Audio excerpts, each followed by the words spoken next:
Black Star Network is here. Hold no punches! I'm real revolutionary right now. Support this man, Black Media. He makes sure that our stories are told. Thank you for being the voice of Black America, Roland. Stay black. I love y'all. All momentum we have now, we have to keep this going. The video looks phenomenal. See, there's a difference between Black Star Network and Black-owned media and something like CNN. You can't be Black-owned media and be scared. It's time to be smart. Bring your eyeballs home. You dig?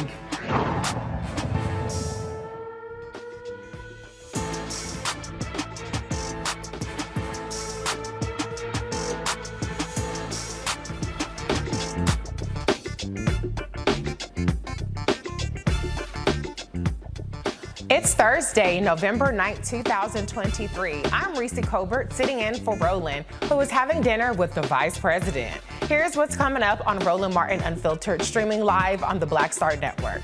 A federal jury convicts former Baltimore State's Attorney Marilyn Mosby of 2 counts of perjury. West Virginian Senator Joe Manchin says he is not retiring. He is not seeking re-election. We'll discuss what this means for 2024. We'll have a recap of the 3rd Republican debate. The sole Black candidate says the GOP is gaining Black voters. And Chris Christie breaks down what pro-life should mean. The Supreme Court heard arguments this week about the federal ban on alleged domestic abusers possessing firearms. We'll talk to a gun violence prevention advocate and a domestic violence advocate about what could happen if the court decides to reverse the ban.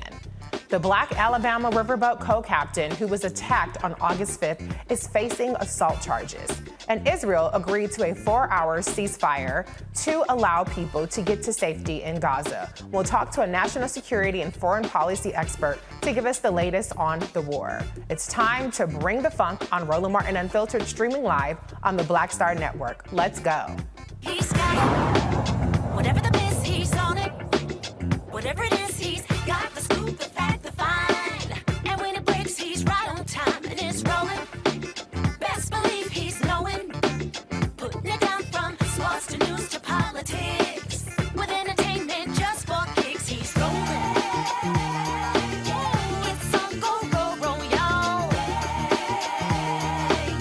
It's Roland Martin, yeah. Rolling with Roland now. He's funky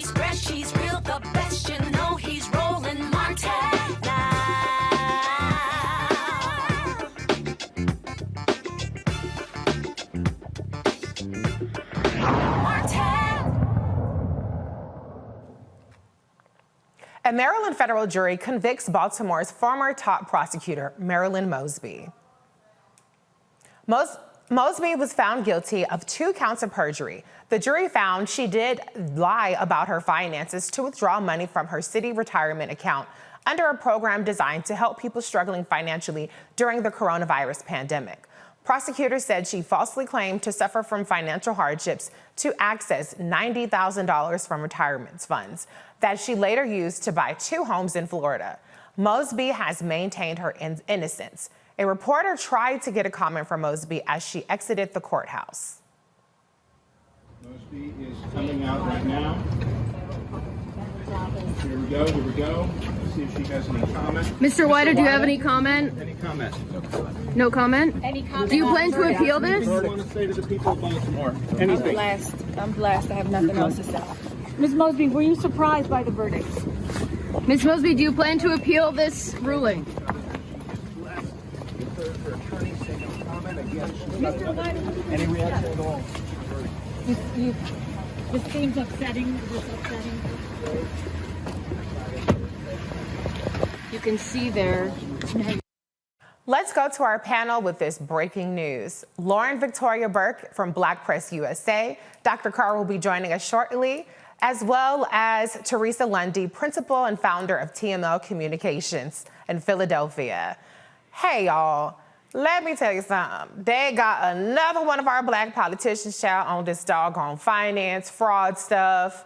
Meanwhile, Donald Trump is up there in Manhattan acting a plumb fool, but not facing any kind of criminal liability. Lauren, I'll go to you first. What is your reaction to this Marilyn Mosby verdict? Sorry, everybody.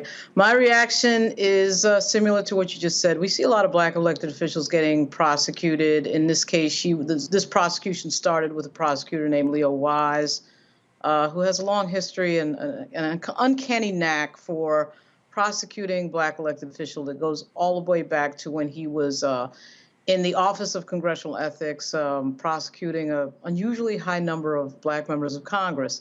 He's not on the case anymore, but still, this was a case that involved Marilyn Mosby effectively taking out her own money from an account. I'm not sure why that would reach the level that this has reached now. Of course, she's now getting hit with a perjury charge. That's interesting. I mean, I think with all the things that are going on in Baltimore, you would think that there'd be other things that prosecutors would be focused on.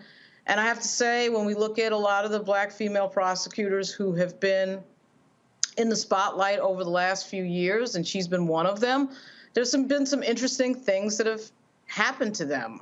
Rachel Rollins comes to mind. And I don't know. I'm not a big believer in coincidence when I see black elected officials being prosecuted. I'm just not. We see on the blue-collar level a disproportionate prosecution of black people. There's no reason we wouldn't see it on the white-collar level. So I reserve judgment, and I will read the case, but I feel a sense of suspicion, quite frankly. I think that's very reasonable. I mean, to your point, she was not allowed to make the case that it was her own money that was coming from the retirement fund. The prosecutor suggested that this still belonged to the city, and that's why she committed perjury by trying to get access to it. But Teresa, to Lauren's point, a lot of prosecutors are under the spotlight, especially if you're a Baltimore politician. They love to go after black Baltimore politicians. Is this one of those cases where, knowing that spotlight, she should have been a little bit more making sure that she had her T's crossed and her I's dotted? What do you think? I think any elected official, especially African Americans, we all know we're going to be under the spotlight, under the gun, daily. So it is really up to us to make sure we hire the right consultants and just to make sure that, we are following the law to the T. I think there is likely a lot of misinformed information that is not released to the public. But right now, we're just seeing the headline as in, Marilyn Mosby convicted, and we're not, unless you're reading, it says perjury. And so, for her, she might have thought she was telling the truth, or, it could have been a half truth. But whatever it might have been, I think there was just some miseducation on some of the finance laws, which can be complex. I know here in PA, if you're running for a local office and then you decide to run for Congress, it can get very difficult if you don't have the right consultants or if you're not reading some of the audited information for the finance report yourself. So it definitely can get complicated, but the investment on the back end is probably the most helpful, especially so you don't get into these type of situations. Right. That's a good point. I mean, I know, listen, most of us have many of us, I shouldn't say many of us have 401ks. We have retirement accounts. At some point or another, we've taken money out. And so that tends to be the kind of thing where you don't necessarily expect to have to hire accountants and lawyers and things to get access to. One of the interesting parts about this, though, because it is perjury, you do have to approve intent. And I wonder, Lauren, I'm going to go to you on this, if the fact that she's a black woman gives her less of the benefit of the doubt. We have seen other black politicians who have been targeted with prosecution related to finances. Andrew Gillum is somebody who comes to mind, and he actually did not get convicted. Do you think that her being a black woman played even more of a role in this case and the outcome of this case? Not in this particular case. I think they like to go after black people in power. I think black people in power, whether they be male or female or under a microscope, it just does so happen that we have a historic sort of group of black women prosecutors, though, who are out there on the scene right now, sort of coming of age. Certainly Fannie Willis is. But Marilyn Mosby was one of those prosecutors in a major city. But when I think about just historically, and someone had done a book on this, on black elected officials being prosecuted. He's a Maryland professor. I'm sorry I don't have his name. On black elected officials being prosecuted. And of course, most of his cases are men because it was mostly male elected officials in office when he wrote the book. But Brian Benjamin is a pretty good recent example. So is Andrew Gillum. Andrew Gillum, you know, let's be real. The big announcement, the drama, all the counts that are being announced, and you saw the Brian Benjamin presser, the counts and the drama, and we've got them. We've got charts and graphics and all this, and the entire case totally fell apart. It was a big flop, a big nothing burger, and nothing came of it. So we have to sort of wait, to me, for details. Even when they get prosecuted, I'm like waiting for details. Even when there's a conviction. So I'm a little bit, again, I'm very suspicious. Now, Brian Benjamin, refresh my recollection, he was the lieutenant governor, right? And he ended up having to resign as a result. And then, to your point, it was a big nothing burger. Do I have that right? That's right. The lieutenant governor of New York, and could have been the governor of New York, because Andrew Cuomo then got in trouble not too long. I mean, to me, it's sort of like, I just feel like when black elected officials get prosecuted, we need to pay special attention. I remember when Shaka Fatah got prosecuted. He was serving on the very powerful money committee in Congress. To this day, nobody can articulate to me exactly what he did that was wrong. He got prosecuted and went to jail. And when you get these cases where nobody can articulate in a plain sentence what happened, I'm suspicious. I've read his case and I still didn't understand it. I'm just saying, given the history of our country, I'm suspicious of many of these prosecutions. I mean, me too, and I'm also suspicious that it's only black people out here doing this stuff, because we ain't even in that high numbers, and yet it seems to be that the prosecutions always skew towards the black. But Teresa, right.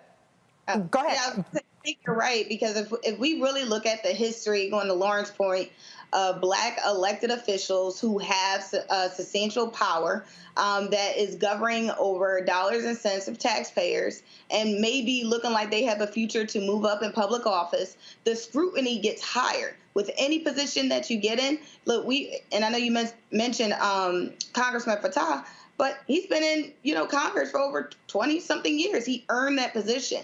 And so, even with that case, because obviously it was out of Philadelphia, just knowing some of the ins and outs of it, it was almost like, they were looking for a degree of issue.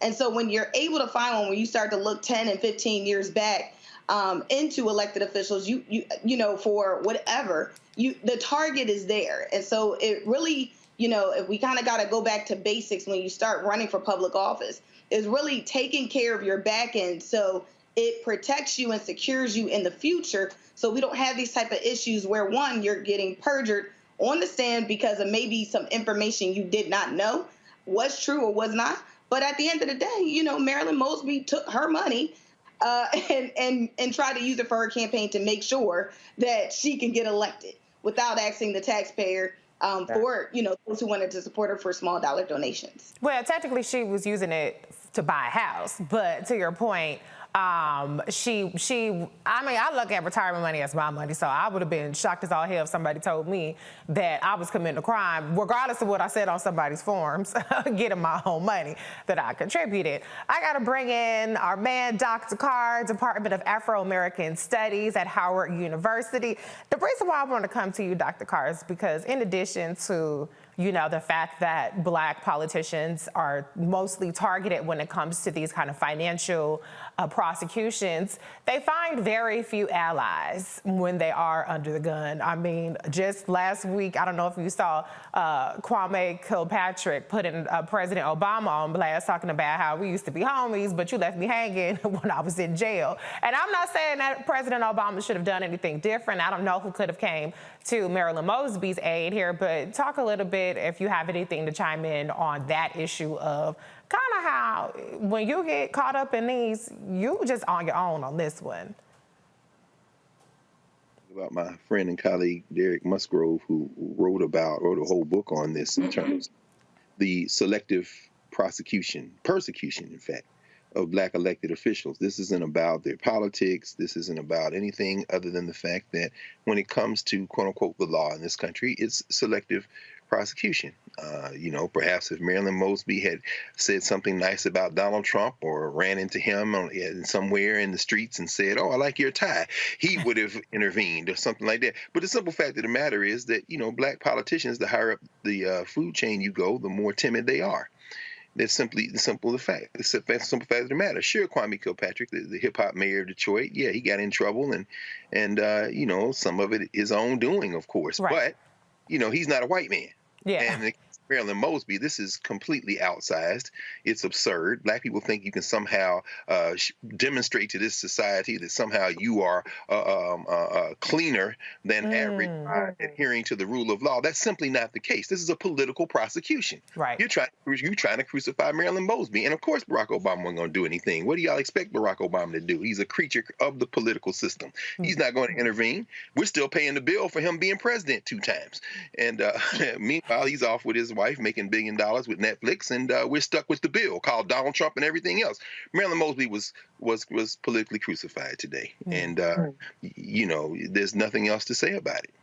Well, I want to keep staying with you a little bit longer because you do have the law expertise here. She still has another case. Now, the date hasn't been set around charges of mortgage fraud. And she chose not to go to testify in this case, which is a very short actual trial, because there were threats about her being able to be, whatever she said, potentially being used to bring more charges to her. What do you think is next for Marilyn Mosby after this perjury conviction and with the additional charges she's facing? I have no idea. Again, I would think that, her lawyers and, of course, our brother Scott, who they were able to get up out the paint at the threat of trying to snatch his license behind some BS, would be much better positioned to talk about that. But will she try to negotiate a plea? I mean, I would think, I'm thinking about my friends who are practicing attorneys who may advise her to try to do that. I mean, again, don't subject yourself to a bench trial or a jury trial where these folk think somehow they are upholding the rule of law by applying rules to you that aren't applied evenly across the board. I mean, I suspect she probably has some legal advice that might be like, see, can you negotiate a plea and so that you don't have to face this type of situation again. But quite frankly, I think I'm probably as much at a loss as what she's going to do now in that case as anybody else who's just kind of observing. Right. Well, I hope for the best for her, because she's facing more time in jail than the Freddie Gray killers. Exactly. And anybody else that she tried to bring to justice in that, and all of the other cases that she tried. Some of them, no, she was not doing what she was supposed to do. She was doing some overzealous prosecution. So I ain't saying she's totally innocent, but on this one, it definitely seems like she is getting a raw deal. But we're going to head to a break. This is Roland Martin Unfiltered on the Black Star Network. We'll be right back. I'm Dee Barnes, and next on The Frequency, we have griot, performance artist, and author writer, singer, and composer, Queen Mother Nana Camille Yarborough. Please join us for an incredible conversation with knowledge, wisdom, and power of the elders. I'm a perception changer. You're a rearranger. You're a mind evolver and a problem solver. You're a beast eater, a soul excreter, a void filler, and a file spiller. You are a thought former, a plan former, a power orchestrator, and a tongue translator. Right here on The Frequency on the Black Star Network. Hatred on the streets, a horrific scene, a white nationalist rally that descended into deadly violence.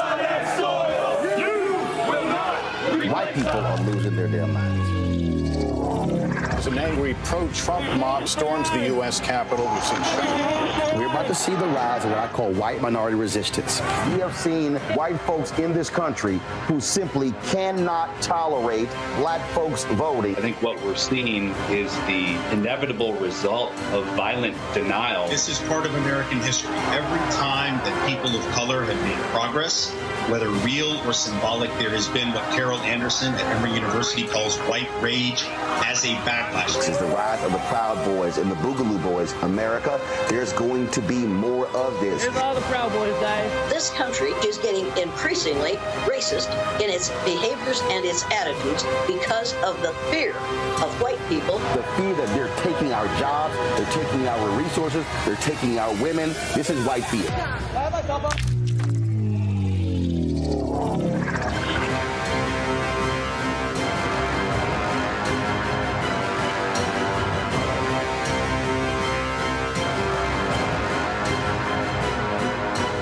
Hello, I'm Paula J. Parker. Truly proud on the Proud Family, louder and prouder on Disney+. And you're watching Roland Martin, Unfiltered.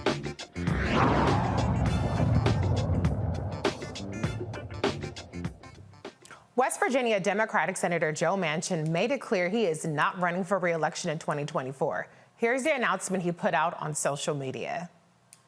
I got into politics because of an argument I had 40 years ago with my dad. John Manchin owned a furniture store in Farmington, West Virginia, a small coal mining town of hardworking people. And one day our local state representative came in and asked Dad for a favor, saying, "You owe me for all the things I've done for your little town." When the man left, I turned to my dad and said, "Now wait a minute, isn't helping Farmington that man's job?" That moment defined the difference between self-service and public service. When I told my dad that I was going to run for office, he said, "Oh, Joe, politics is a bad business. I'm telling you right now, stay out of it."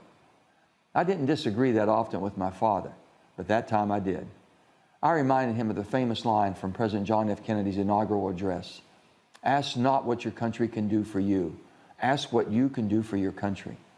I was 13 when I first heard it, and I'm still inspired today by it. My family were devoted Catholics who immigrated from Italy and Czechoslovakia. So to us, President Kennedy was held in the highest regard, and I knew President Kennedy's words would sway my dad. It took him about a minute, but my dad said that he would support me running if I made a vow to serve all the people, friend or foe, and not just myself. That promise made to my dad all those years ago has been my guiding light. I've never cared about where good ideas came from, and I never blamed one side for creating a problem, nor believed that only one side could fix them.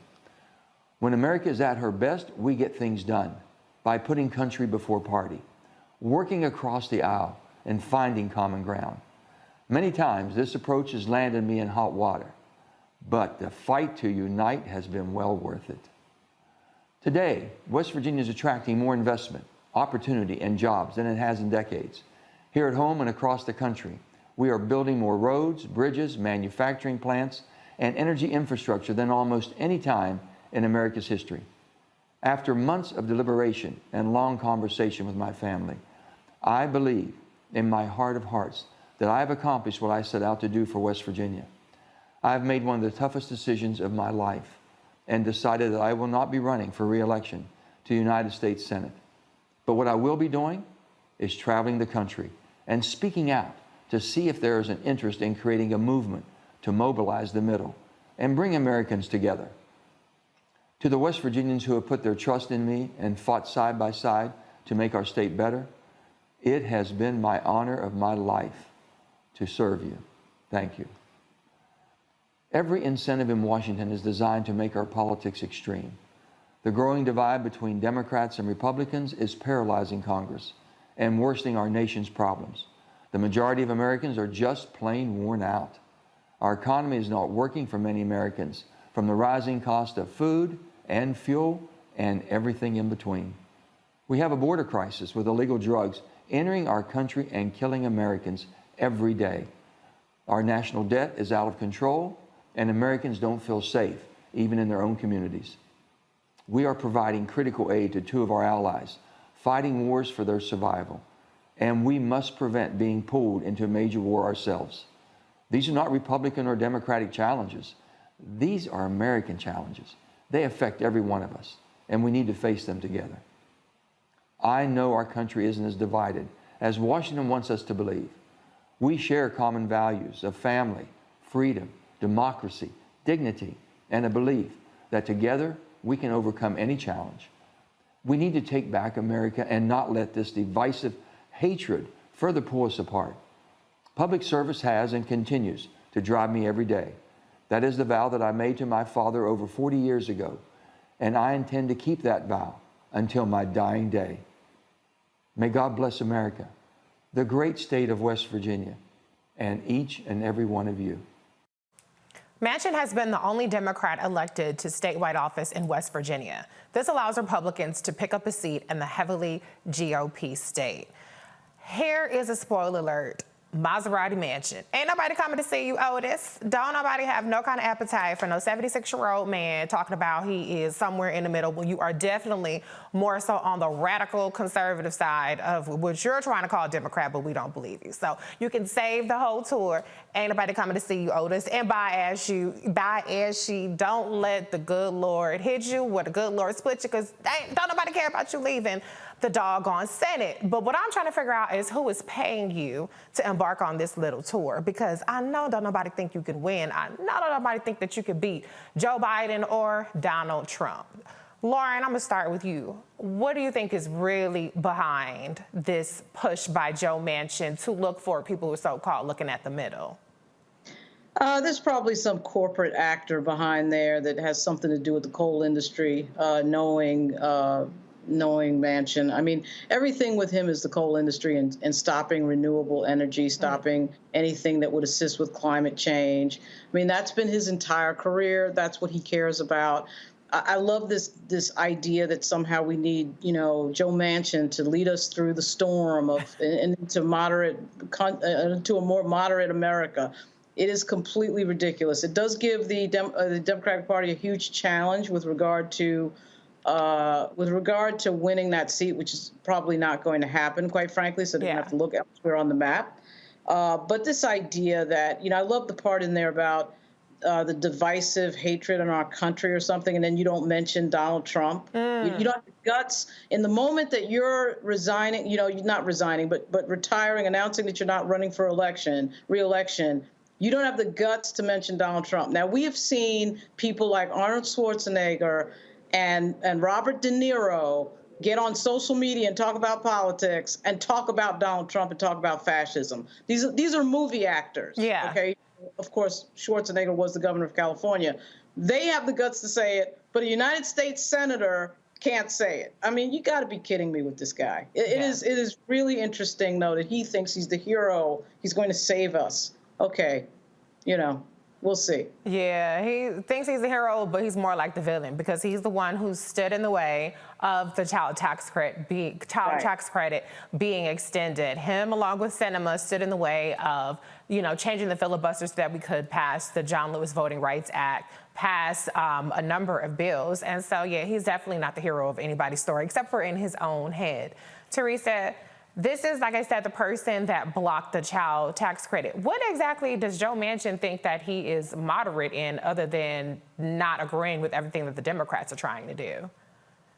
I think that is, that's a great question, but I think that's also the new definition of what moderate is. Right now, we have, obviously the progressive movement. We have, organizations called No Labels, so everybody's trying to figure out where they fit in because it looks like, Democrats are not unified, but we just had a past election where it looks like we're absolutely energized. We're actually absolutely recharged in battleground states.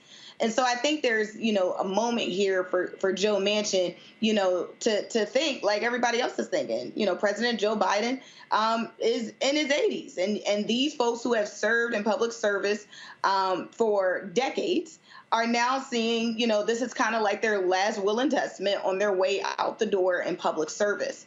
But we cannot get confused. And I think when Joe Manchin does decide, if he is deciding to go to seek higher office, I think that'll be an interesting conversation because if we start looking at the record does say you're not for working people. The record does say that when it was time for us to fix civil rights and also protect our rights, Joe Manchin wasn't at the table. If anything, he was the individual that stood against those protections. And I think, people, once that record is probably, just rehashed, we'll start also getting an understanding that, he's not the one that we should be selecting for any other office. But we hope he does take, the necessary break he needs to really think about his actions. Yeah. I mean, listen, I'm not ageist or anything, but 76 ain't no spring chicken either.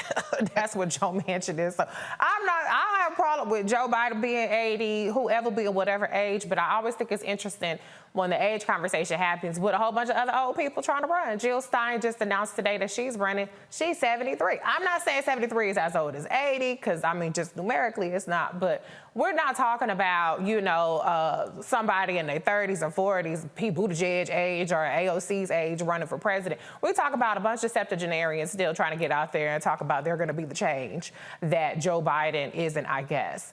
Dr. Carr, what's your reaction to Maserati Manchin talking about he's not running, but he's not sitting down somewhere either? That's right. I mean, well, I think it's the same as Teresa's and as Lauren's and as yours, Reese. Joe Manchin is the definition of a slick politician. He's going to be just fine. In a Republican administration, he'll be given a cabinet post or an ambassadorship. Maybe they'll make him Secretary of Energy so he can get his coal buddies together because, there's a real war going on between the energy companies now. You see Chevron and Exxon and BP, the European oil companies energy companies trying to go around and deal with renewables, while some of these others here in the U.S. are trying to retrench and double down on coal and oil. Well, play coal miner is backed by billionaires. Joe Manchin is going to run for president.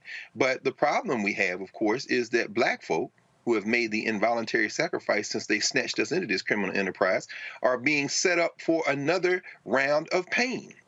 We see Biden's numbers. I mean, these polls don't mean much, but we do have, you mentioned Jill Stein, in the four-way, the CNN poll that we all saw, saying that Trump beats Biden, but in a four-way race, how in the hell is 16% of the people say they'll vote for Robert F. Kennedy Jr. and 4% for Cornel West? Well, they have to get on the ballot. But ultimately, Jill Stein, if she's the Green Party candidate, since Cornel couldn't stand still long enough to understand you need a party apparatus to get on the ballot, Jill Stein jumps in, and who knows? I guess what I'm saying is ultimately Joe Manchin is put his hand up, backed by all the billionaires necessary, to say, I will be the spoiler. Yeah. I'll be one. What's in it for me? If the Democrats win, well, what the hell? We'll find some lobbyist job for you. And if the white nationalists get in, we'll put you in the cabinet, or we'll give you an ambassadorship. This is all about what it's always been about with Joe Manchin. Joe Manchin. I did not see that, but I 100% agree with you. Lauren, Teresa mentioned the No Labels Party. Do you think that they factor into this already? I've been hearing rumblings about it, nothing official. But, I mean, unlike the Green Party, which, as Dr. Carr mentioned, Dr. West jumped off maybe too soon. He probably didn't see this Israel-Gaza stuff popping off and the advantage he would get, being the Green Party ticket. But you need infrastructure. You can't vote for somebody that's not on the ballot. And even the Green Party has not managed to get on the ballot in all the entire electoral college. But when you have unlimited billionaires backing a fake party or No Labels Party, that could potentially pose a much bigger spoiler challenge now. Like I said, I don't know if that's what he's involved in, but could you see somebody like No Labels trying to scoop up Joe Manchin since he has appetite for something in 2024? Yeah, he has the appetite for attention. So anything that will get him attention, he'll do it. That's one of the reasons why he's always holding out his vote, you know, to stop things like the child tax credit or whatever it is that middle class and lower middle class Americans need. I think this third party stuff is beyond crazy. We're looking into the face of losing our entire democracy next year with this battle between Donald Trump and everybody else, you know. And you want to talk to me about, you know, people are talking about the Green Party and this and that. We saw what happened in 2016. I'm not sure why we need a replay of that. And all this Robert F. Kennedy Jr. and now this jazz that we're hearing, I'm deeply suspicious of any sort of corporate or billionaire-related funding. What is that about?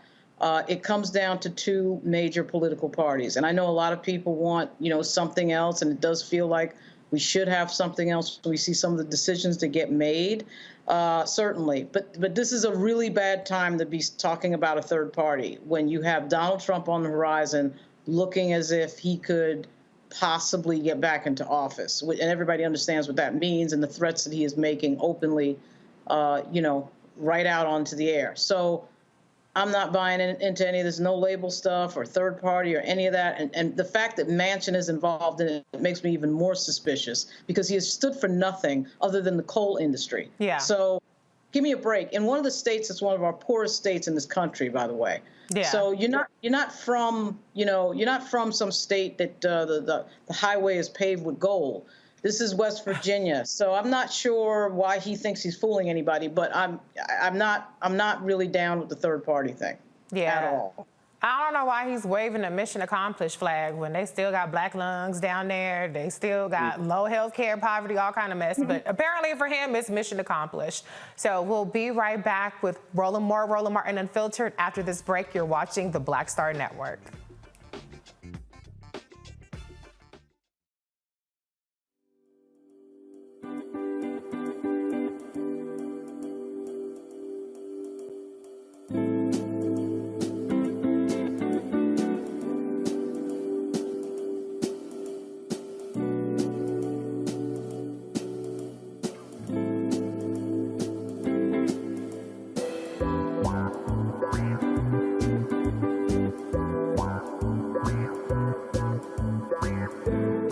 Talk about blackness and what happens in black culture. We're about covering these things that matter to us, speaking to our issues and concerns. This is a genuine people-powered movement. There's a lot of stuff that we're not getting. You get it, and you spread the word. We wish to plead our own cause. Too long have others spoken for us. We cannot tell our own story if we can't pay for it. This is about covering us. Invest in black-owned media. Your dollars matter. We don't have to keep asking them to cover our stuff. So please support us in what we do, folks. We want to hit 2,000 people, $50 this month, raise $100,000. We're behind 100,000, so we want to hit that. Y'all money makes this possible. Checks and money orders go to P.O. Box 57196, Washington, D.C. 20037-0196. The Cash App is $RM Unfiltered. PayPal is R Martin Unfiltered. Venmo is RM Unfiltered. Zelle is Roland at RolandSMartin.com.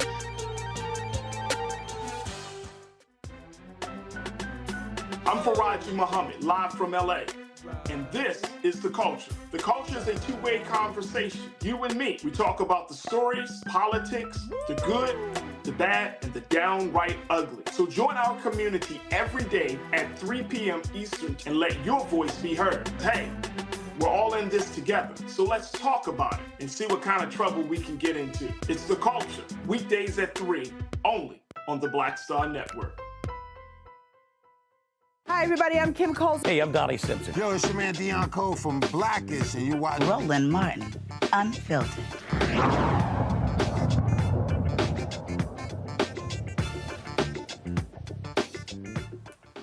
Thousands have died and thousands more have been injured since the militant group Hamas launched a surprise attack on Israel on October 7th. Israel claims it has destroyed 130 Hamas tunnel shafts amid an expansion of its ground operation in Gaza. The White House says Israel will cease fire for 4 hours in Gaza each day to allow people to get to safer locations. The war has caused mass displacement displacement, and severe food, water, fuel, and medical supply shortages. National security and foreign policy expert Asha Castleberry Hernandez joins me to explain this 4-hour window. Hey, Asha, how are you? Good evening. Nice to see you, Reese. Nice to see you. Okay, listen, this ain't gonna be no softball because I have been so incredibly disturbed by the carnage that we have been witnessing in Gaza. Obviously, it goes without saying that the attack on Israel was heinous as well. But we've had 30 days of nonstop attacks on the area of Gaza where Palestinians have been displaced. Now this 4-hour window has been announced. Can you tell the viewers a little bit more details about the 4 hours? Because initially it might sound like there's a 4-hour stoppage across the entire region when, from what I read, Israel plans to announce certain neighborhoods will get a 4-hour reprieve with a couple hours notice, and it will be different neighborhoods each day. So can you explain like the specifics about this 4-hour window? Yes. So the White House or President Biden has been pretty much negotiating for the 4-hour window, and the 4-hour window is tailored towards specific communities or areas as a way to provide humanitarian assistance, and in the meantime also continue to negotiate hostage affairs. So the 4-hour window also is a reflection of a middle ground as far as the negotiations where the Israelis still want to continue their counteroffensive, but at the same time, the United States, along with many other countries, want to continue providing humanitarian support as well as continue with the hostage affairs. So it's a middle ground. In my opinion, in terms of the delay of it, as far as 4 hours, it's not enough to continue to negotiate hostage affairs as well as humanitarian efforts. There's even more speculation that President Biden will also be asking for from 4 hours to 3 days because, again, there's so much going on in terms of the dynamics of hostage affairs as well as providing humanitarian assistance. Right. According to reports, President Biden has been pushing like you said, for 3 days, for longer pauses. How much assistance can actually be provided to the people of Gaza in these neighborhoods with 4 hours, considering the amount of infrastructure damage there is and the distance that, the humanitarian aid is going to have to travel? Is there any idea of how the humanitarian aid will get to these different corridors? Yes. So right about now, there's been a lot of reporting in open sources that there was about 96 trucks or 106 trucks trying to reach, provide humanitarian assistance.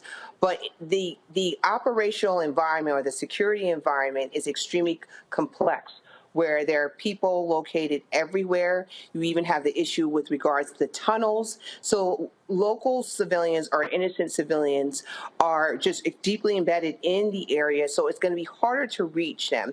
Now, the intent is to make sure that they are being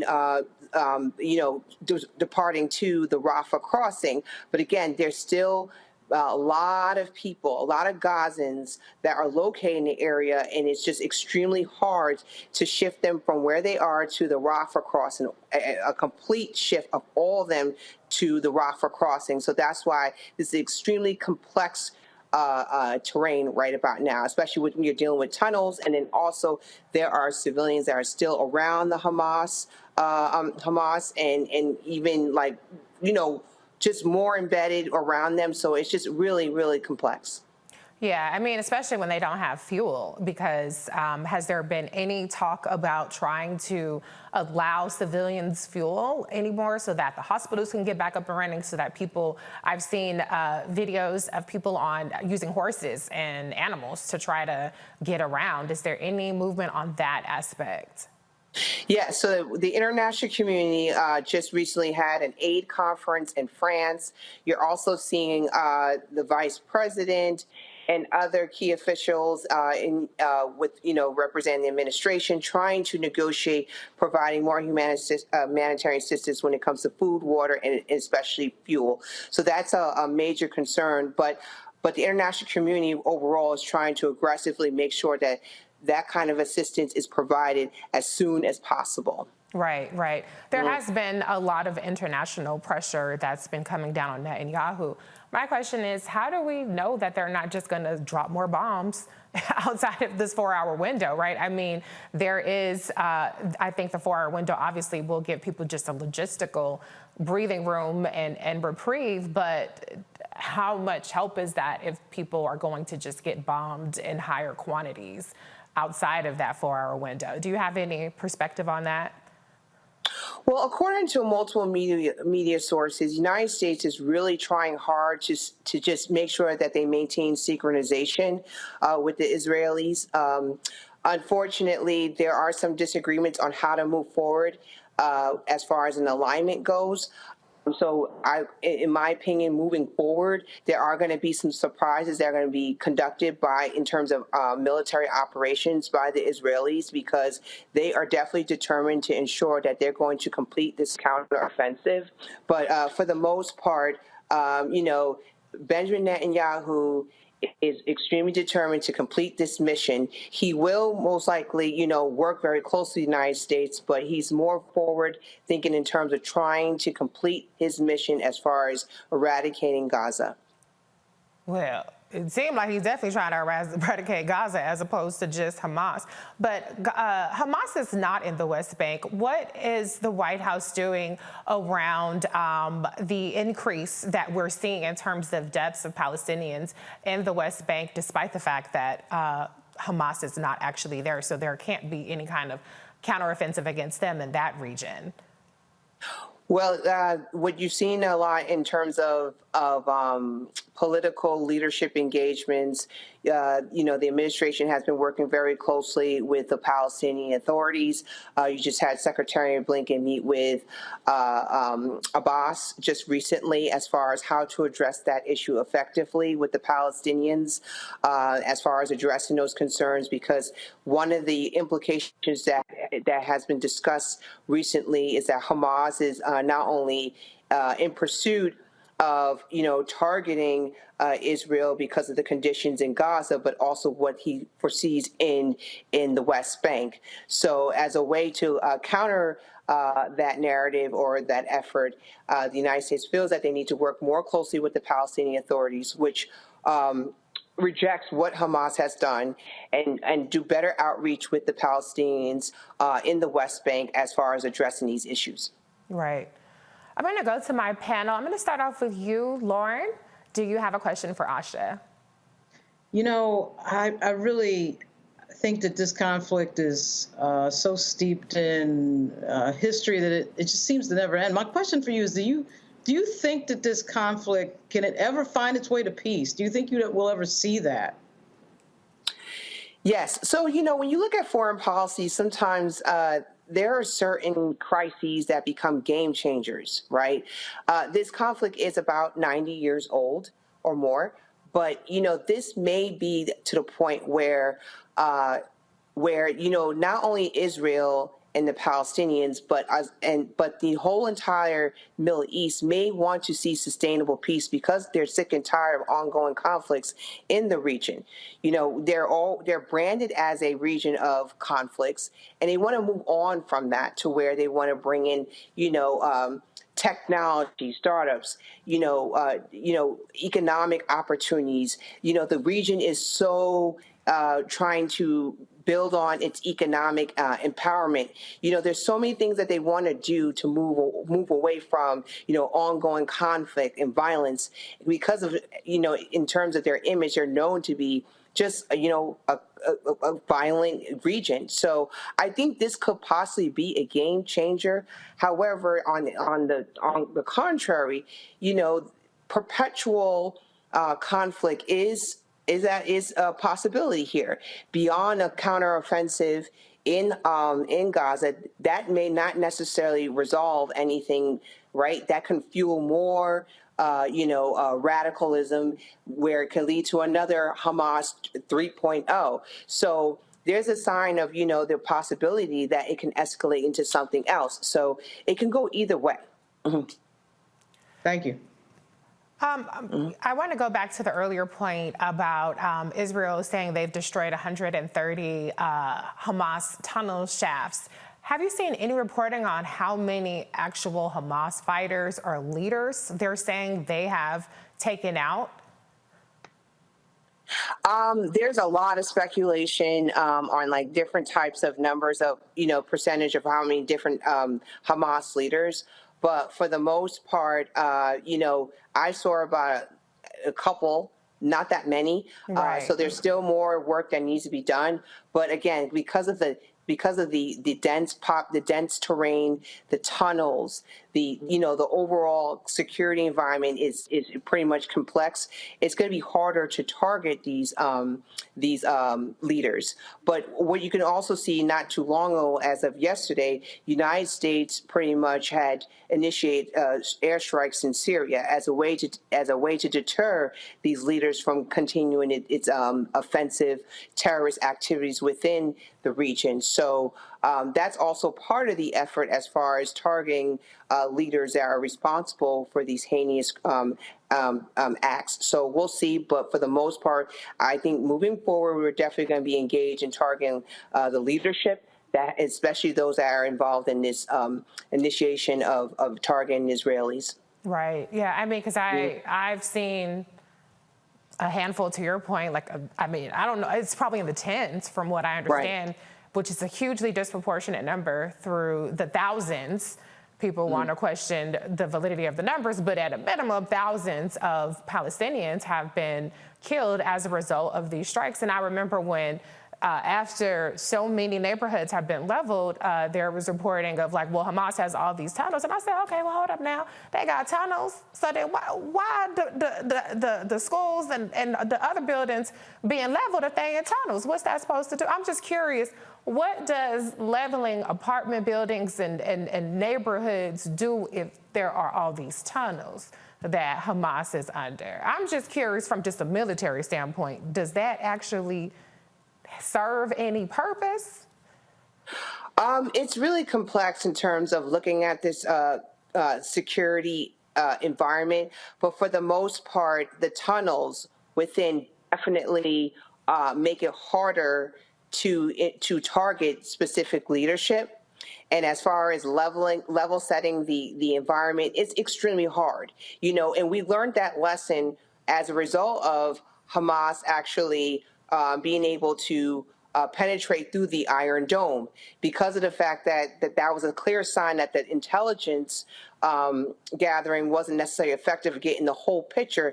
It's harder to target or be able to effectively maneuver in this security environment because of the fact that it's hard to get a good picture of what's exactly inside of there, especially with the fact that the tunnels and other areas of concealment, it makes it harder for us to be able to operate effectively in there. Mm-hmm. Okay, I'm going to go to Teresa. You have the next question. Well, thank you so much for that information. I think the high-level overview of kind of what's going on is exactly what we need, because there are a lot of different reports. Do you feel like the U.S. is doing all it can, especially with the funds that are being sent over there, or do you feel like we can do more? I think the United States is playing a responsible role right now where they can do what they can. Again, just seeking for a 4-hour delay or trying to seek for a 3-hour delay in order to provide humanitarian assistance and continuing hostage affairs is very important. It also helps meet halfway when it comes to the ceasefire, because right now when you look at the rest of the region, the Arab countries, the United Nations, they're calling for a ceasefire. Meanwhile, you see that Israel wants to continue its counteroffensive. So I think the United States, for the most part, is trying to balance out between the two, but leaning more towards ensuring that we don't create a humanitarian disaster, and that if we are going to be targeting Hamas, it has to be there has to be some sort of precision with it so that we can avoid, impacting local innocent civilians. So for the most part, I think it is a very hard situation because because the terrain is extremely complex and the politicalization of it is extremely sensitive. So I think the position in terms of the United States, that's just how it looks right now, but extremely hard to navigate. Yeah, I mean, I think it doesn't look like it's precise. It looks so imprecise to the point of almost being intentionally imprecise. I mean, we've had so many of the buildings leveled in Palestine. The Jabalia refugee camp was bombed one day, and then they said, well, we think we got a leader, and then they bombed it 2 additional days after that. And so this is a very critical moment for a number of reasons, right? But even just politically speaking, it doesn't seem like this issue necessarily did any harm to Democrats in the elections that we just saw on Tuesday. But how is this going to be explained, the level of carnage that we're seeing, the level of destruction that we're seeing in Gaza, to people that, understanding it is a complex issue, many of us are, have always kind of been like, I'm not touched down, I don't know enough about it, I'm not going to really comment on it, but it's very much in our face now what we're seeing happen in Gaza. It'd be one thing if we saw people in some camouflage out there shooting off rockets or something, but what we're seeing is children and women mostly being killed. So how does the White House grapple with that? Because just changing some of the language and kind of saying, what we believe and Gazans have a right to self-determination, I think that there's a disconnect between that language and what we're seeing happening on the ground. So what do you think? How does that messaging get through despite what we're seeing? Yes, thank you for that question. So if you notice over time, since the start of the conflict up until now, the message has been shifting from, showing full support to Israel, now continuing to, we're shifting towards showing support for Israel as well as the Palestinians. Yeah. So I think for the most part, the administration is showing, adapting to what the public wants to hear as well as what they're seeing too as well. Yeah. I think too what we have to take into account as well, as far as the media cycle goes, there's always going to be this coverage of these depictions of young people or the Gazans being, impacted from this. So at the end of the day, we have to explain what is going on. And then what you're seeing is a strategy after strategy is being, promoted by the White House, for instance. We got to make sure that we address Islamophobia, anti-Semitism. We show care for the children. We show care for the innocent civilians in Gaza. So I think you're going to just see more and more of that messaging. And then also, too, what's interesting to note as far as from the start of this conflict up until now, many of us are not really informed about the conflict. We're on a big learning curve as a nation as far as what exactly does this look like. But I am deeply impressed how quick we have been able to learn more about it, to now where we're becoming more informed about making sure that the Palestinians are being protected, the Palestinians are treated fairly, and that we're also condemning what has happened to innocent Israelis. So you're seeing where, we start off not as informed, but there is this quick learning curve, and you're seeing this firm stance on support and fairness. Now, at the White House, what I do like is that President Biden and also Vice President Harris is constantly being engaging with, different groups, just Israelis as well as Palestinians, Muslim groups, to help shape those messaging points, to help to learn or understand what exactly is going on. So their eyes and ears are definitely open to learning about the implications. And the more they do that, I think the better the messaging will be coming out of the White House. Yeah. I mean, I definitely have seen a shift in the rhetoric and the messaging. The ground stuff got to catch up, though, to the messaging, because you can sound sympathetic, but when you're still seeing people suffering in the way that they have, I mean, we're talking about people who don't even have bread, water, electricity. They don't have communications for extended period of times. There's a disconnect between the rhetoric and the messaging and the help that's actually reaching the people of Palestine and Gaza. I'm going to let Dr. Carr have the last question and word on this one. Thank you, Reese. Thank you, Ms. Castleberry Hernandez. With all due respect, this isn't complex at all. Israel has been in violation of international law for decades. All of the settlements are illegal by international law. The UN human rights chief yesterday called what's going on this collective punishment of by Israel of Palestinian citizens a war crime. It's very clear that the criminal Prime Minister of Israel, perhaps to avoid going to jail himself from some completely unrelated stuff, has determined to wipe out the Palestinians. It's not, the White House really can't shape the messaging at this point. They've lost the messaging war. And so my question, and I'm not talking about Arabs versus Jews. I'm not talking about Israelis versus Palestinians. I might mention, however, since the Oslo II Accords grants the Palestinian National Authority maritime jurisdiction over up to 20 nautical miles off of Gaza's coast, and close to $1 trillion of natural gas has been discovered off that coast within those waters. And on October 30th, the Israelis signed a deal with at least a half dozen more energy companies to tap that gas, not to mention the Ben Gurion Canal, which would replace the Suez Canal, having nothing to do with old religious hatreds, ancient hatreds, or settler colonialism. My question is, how much more time can the Israeli military continue to kill, to slaughter human beings who have nothing to do with Hamas, while the world opinion has turned against them? The United Nations has said this is a war crime, an act of genocide. And even yesterday in Tokyo, the chairman of the Joint Chiefs of Staff, a black man, Charles Brown, said, as the longer this goes on, the worse it is for this pariah. He didn't call it a pariah state. I'm calling Israel a pariah state, not the citizens, because they're quieting the citizens in Israel who are against this as well. Charles Brown said this needs to end because the longer it goes on, the worse it's going to be for the Israeli government and the Israeli military. How much more time, in the limited time Israel has to conduct this slaughter, will they continue to conduct this slaughter, in your estimable opinion? I think they're running out of time. As you could see, that international consensus continues to grow. They've mentioned the UN as well as in the region from the neighboring countries.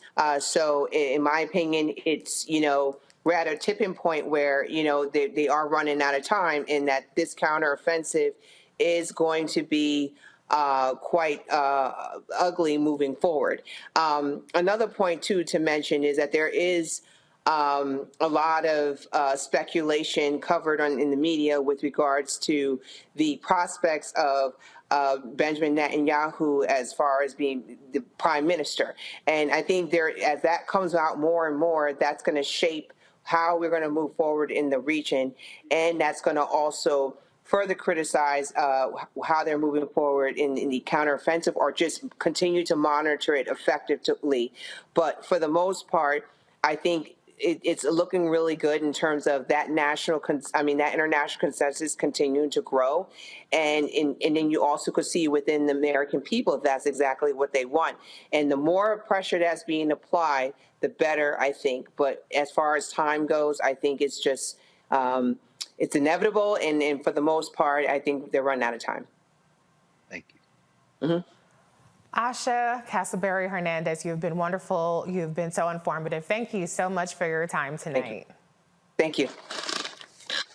All right, y'all. We'll be back with more Roland Martin Unfiltered. You are watching the Black Star Network. On the next Get Wealthy with me, Deborah Owens, America's Wealth Coach, inflation is on the rise. Interest rates are high. Can you still thrive during these uncertain times? On the next Get Wealthy, you're gonna meet a woman who's done just that, living proof of what you need to do to flourish during these uncertain times. These are times where you take advantage of what's going on. This is how people get rich or richer. That's right here on Get Wealthy, only on Black Star Network. Next on the Black Table with me, Greg Carr. we welcome the Black Star Network's very own Roland Martin, who joins us to talk about his new book, White Fear, How the Browning of America is Making White Folks Lose Their Minds. The book explains so much about what we're going through in this country right now, and how, as white people head toward becoming a racial minority, it's going to get, well, let's just say, even more interesting. We are going to see more violence. We're going to see more vitriol, because as each day passes, it is a nail in that coffin. The one and only Roland Martin on the next Black Table, right here on the Black Star Network. Hi, I'm Dr. Jackie Hood Martin, and I have a question for you. Ever feel as if your life is teetering and the weight and pressure of the world is consistently on your shoulders? Well, let me tell you, living a balanced life isn't easy. Join me each Tuesday on Black Star Network for A Balanced Life with Dr. Jackie.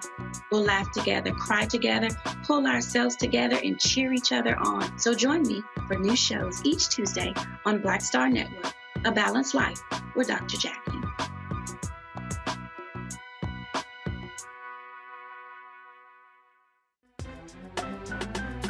I'm Faraji Muhammad, live from LA. And this is The Culture. The Culture is a two-way conversation. You and me. We talk about the stories, politics, the good, the bad, and the downright ugly. So join our community every day at 3 p.m. Eastern and let your voice be heard. Hey, we're all in this together. So let's talk about it and see what kind of trouble we can get into. It's The Culture, weekdays at 3, only on the Black Star Network. Me, Sherry Shepard, and you know what you're watching, Roland Martin, Unfiltered.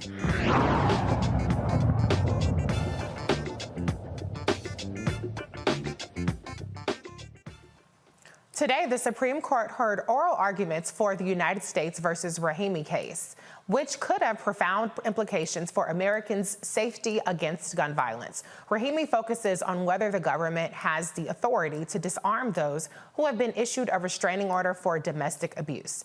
Joining me now are Stasha Rhodes, the campaign director of United for Democracy, and Alma G. Davis, founder and CEO of the Alma Domestic Violence Foundation in Atlanta, to discuss the implications of this case. Stasha, I'm going to go to you first.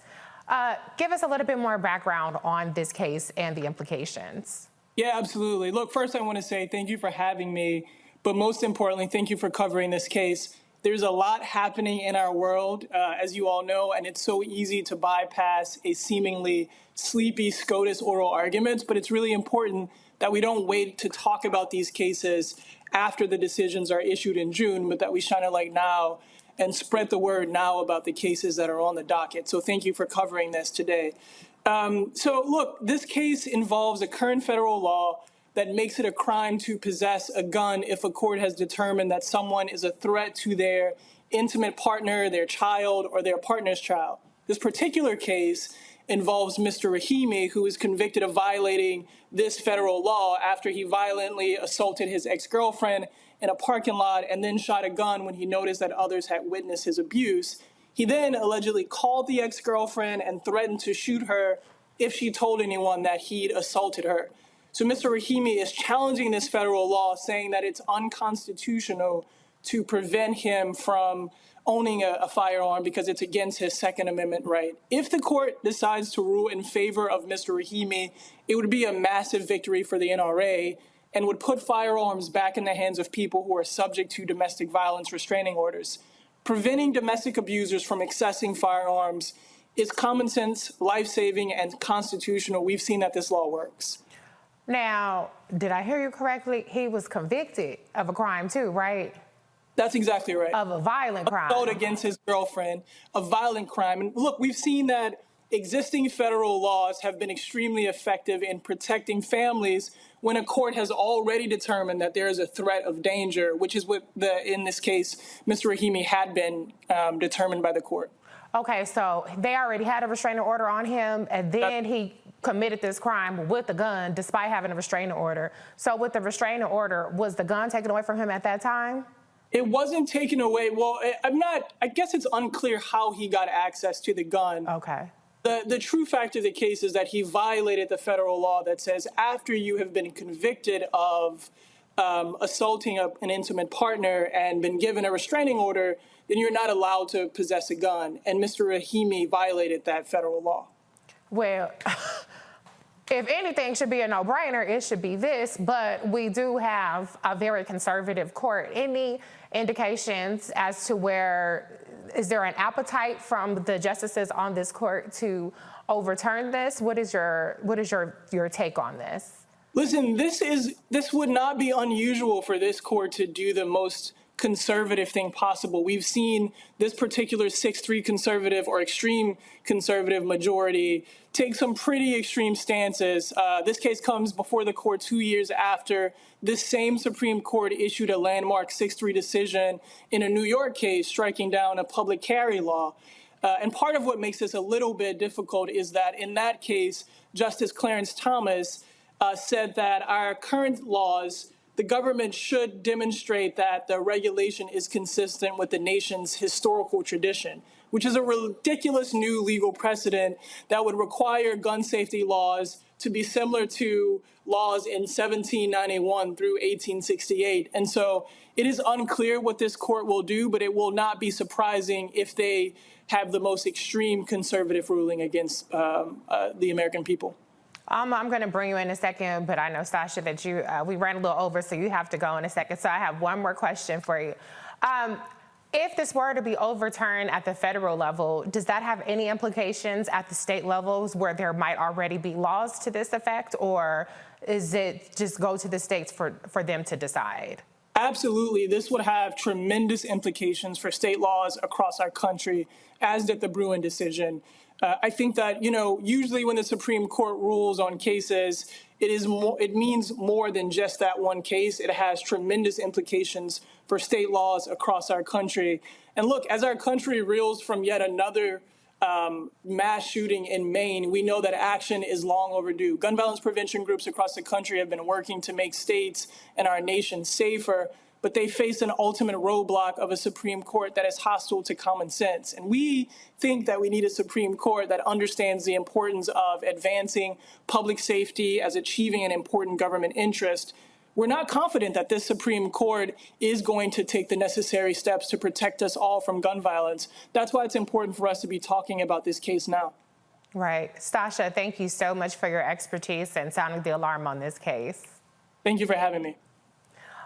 Sasha just mentioned the recent mass shooting that happened in Maine. We know from these statistics that many of these mass shootings actually involve people who have had domestic situations. You are the CEO of the Alma Domestic Violence Foundation. Talk about how domestic violence is not just a woman's issue, it is a public safety issue, if you can.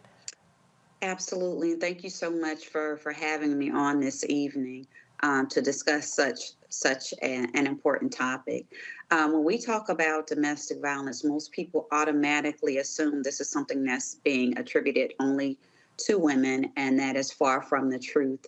When we look at statistics, you look at 1 out of 4 women, 1 out of 7 males. But when you understand that only 5% of cases are reported, as well as it is a number one issue in the LGBTQ community, it is a number one issue on college campuses. You have millions of children a year, over 10 million children a year, witnessing domestic violence. This is not a one size fits all, and only women experience that. As we see gun violence ramping up, it is making it a lot harder for those suffering from domestic violence to, number one, want to go to the police or want to get help, because leaving is the most dangerous time for someone that is experiencing domestic violence. And when you have been threatened by your abuser, especially someone that has a firearm in the house, and they are not only threatening you, they might be threatening your children or your animals, it's hard for you to leave. And then not having the confidence to know that if you move ahead, you get a TPO, which is a temporary protective order, or this person has been convicted of domestic violence and they are able to go get a firearm after their conviction, it makes it a lot harder for that person to leave, and it makes it a lot harder for that person to feel safe. Absolutely. I mean, it's already, there's a perception, and in many cases it's true, that to even get a protective order, the standard is so high and you have to prove so much abuse is already happening. So this would obviously undermine the safety and even the potential of protection from women and, to your point, men who experience domestic violence from around the country. I'm going to bring the panel in since they've been on hold. I'm going to give the first question to Teresa.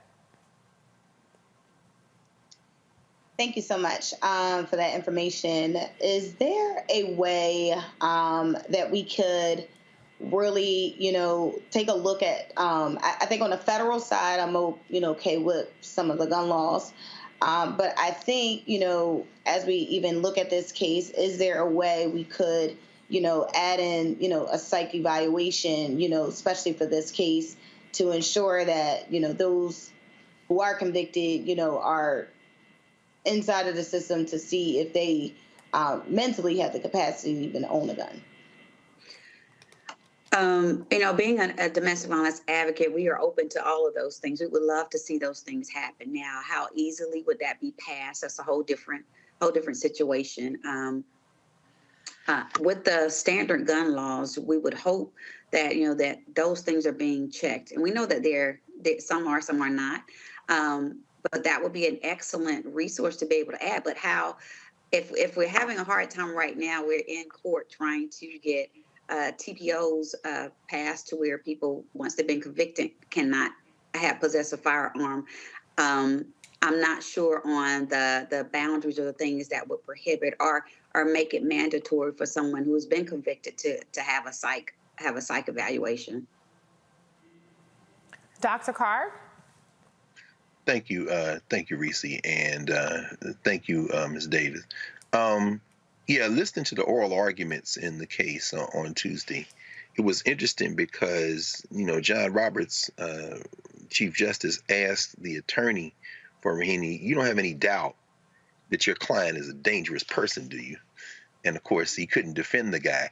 I guess I don't expect that this case they're not going to rule for Rahimi. I think that they're going to probably overturn that crazy Fifth Circuit Court of Appeals, which is, of course, Mississippi, Louisiana, and Texas. So I don't think that's going to be the issue. The question will be, it seems to me, and I think it was addressed a little bit earlier by Sister Rhodes, and that is how far they go with regard to that New York State Rifle versus Bruin case from last year, where they basically saying if you've got a gun, it takes almost the devil himself to take it out of your hand because we're going to overturn all the gun laws. My question to you, really, as, like you said, domestic violence advocate, and clearly in a case where this is a clearly open and shut case of a dangerous person who is, just out of control, what is your best hope for if they overturn? Because it seemed like Alito and Thomas were the only ones with any appetite at all to upholding this crazy appeals court decision.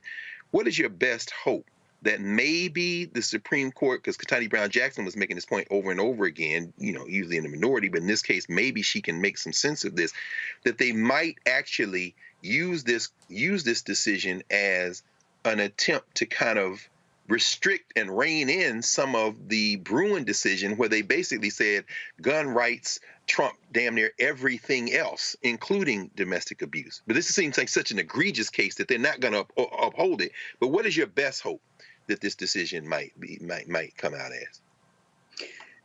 My best hope would be that they would continue, that they would throw out the dismissal and obviously continue on. I know in Georgia, once you've been convicted of anything dealing with domestic violence or any type of family violence, you are not able to get a firearm. So the best hope is that will be continued. If for some odd reason it does get overturned, that makes our job as advocates a little bit harder, but it gives us an opportunity to continue educating people on what domestic violence is. How do we keep people safe? How do we give people the tools they need well before they get into that type of situation, just to avoid being in that situation because of things like this?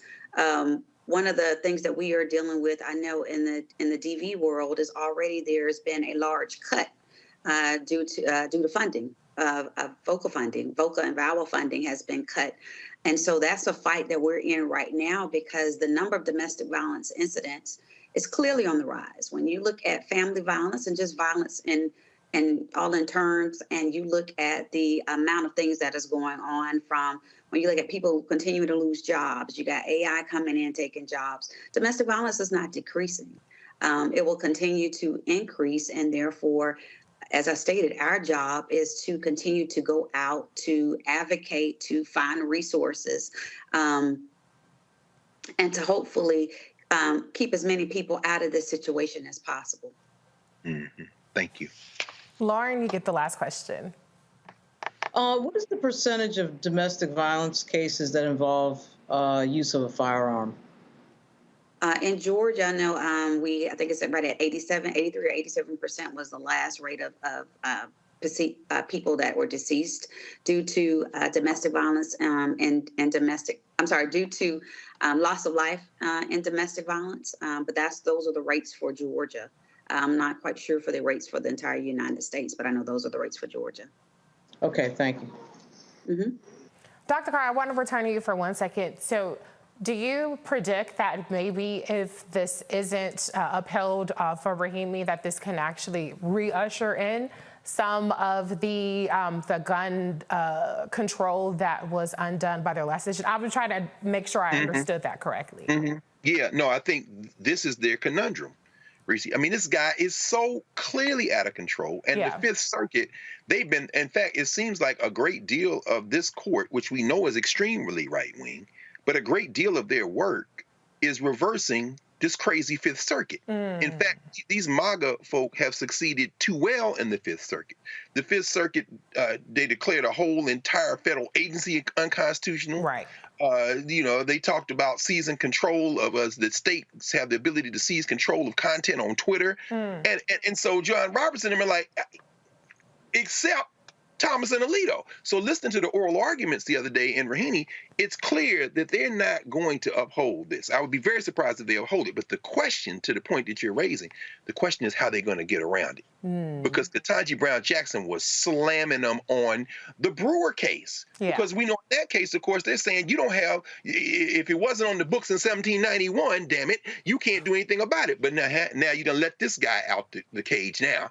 Is this what you're going to do? So it's going to be very interesting to see what they do. They're probably going to try to make as narrow a ruling as possible. They might even say Brewer doesn't apply to Rahimi, but they're going to have to do some legal gymnastics that is going to stink to high heaven if they just try to restrict this case to this case only. Of course, we've seen it before. It's called Bush versus Gore. Right. Well, we know they'll do any kind of legal gymnastics, but let's hope for the best in this situation.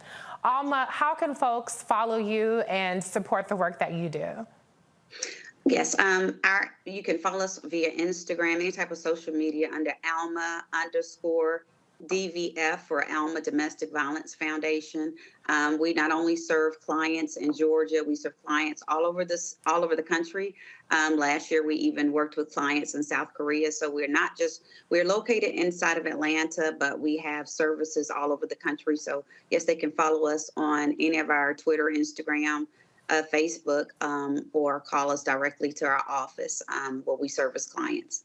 Thank you again, Alma, for the work that you do. And thank you again, Stasha Rhodes, for her expertise a little bit earlier. You're watching Roland Martin Unfiltered on the Black Star Network. We'll be right back.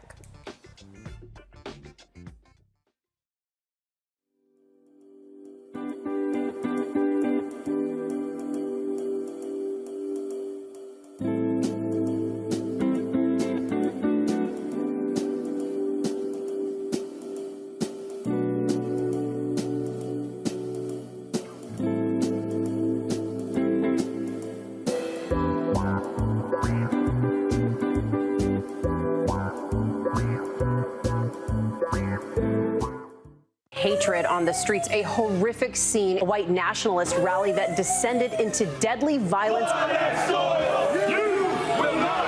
White people are losing their damn minds. As an angry pro-Trump mob storms the U.S. Capitol, we've seen shooting. We're about to see the rise of what I call white minority resistance. We have seen white folks in this country who simply cannot tolerate black folks voting. I think what we're seeing is the inevitable result of violent denial. This is part of American history. Every time that people of color have made progress, whether real or symbolic, there has been what Carol Anderson at Emory University calls white rage as a backlash. This is the rise of the Proud Boys and the Boogaloo Boys. America, there's going to be more of this. Here's all the Proud Boys, guys. This country is getting increasingly racist in its behaviors and its attitudes because of the fear of white people. The fear that they're taking our jobs, they're taking our resources, they're taking our women. This is white fear.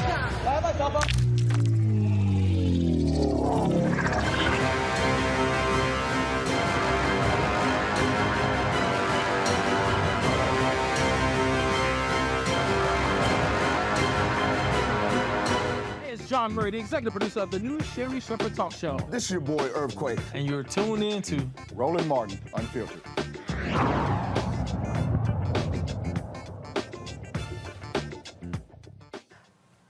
During Wednesday night's third Republican debate, South Carolina Senator and the only black candidate, Tim Scott, bragged about how the party is winning back black and Hispanic voters.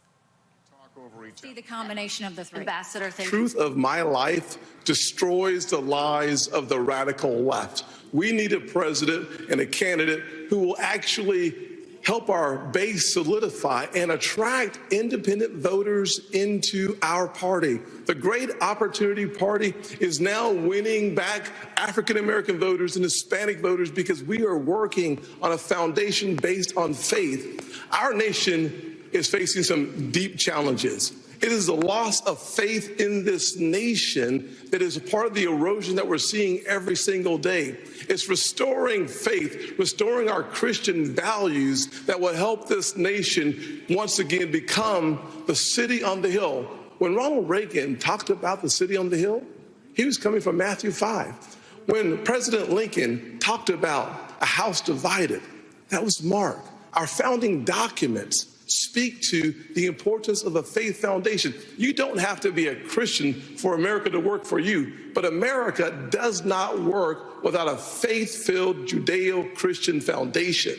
I would be the president that helps us restore faith in God, faith in each other, and faith in our future. Without that focus, none of the issues, the policies matter. We have to get back to being a nation that is, in fact, the city on the hill, that believes in each other enough for us to fight for that future. Senator Scott.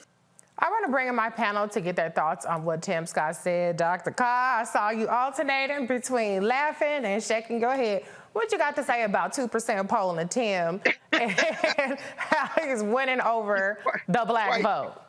Why you do that to me, sis? I mean, you know, if Tim Scott weren't so damn cowardly, if he wasn't such a punk on things like the George Floyd Justice and Policing Act, lying to the family of George Floyd and to all of us, if he wasn't such a punk, I may have more sympathy for him because, I mean, you know, he's struggling to overcome his challenges of articulation, challenges of nervousness, challenges of finding some, I'm glad the actor's strike is over so that he could produce a girlfriend last night.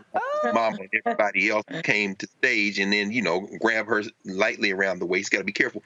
But, you know, Scott has to be careful because, you know, they're not going to love you, son. You can quote the Bible. You can battering ram theocracy. This is not a theocracy. At least we hope it won't become one. But ultimately, at the end of the day, you saw your young protege, young Dan Cameron, lose in Kentucky, and every other Republican won by at least 700,000 votes, some almost 800,000, while young Dan got about 620,000 votes, meaning what? Even the white nationalists will not vote for a black person. Your audition for vice president has failed. That was a painful thing to watch last night, although I must admit the food fight between Ramaswamy and Nehandra Haley was kind of interesting.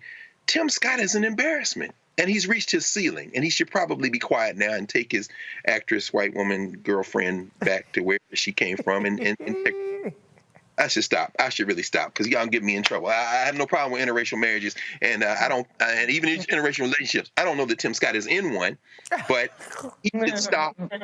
He should just stop. Stop, Tim. Stop, brother.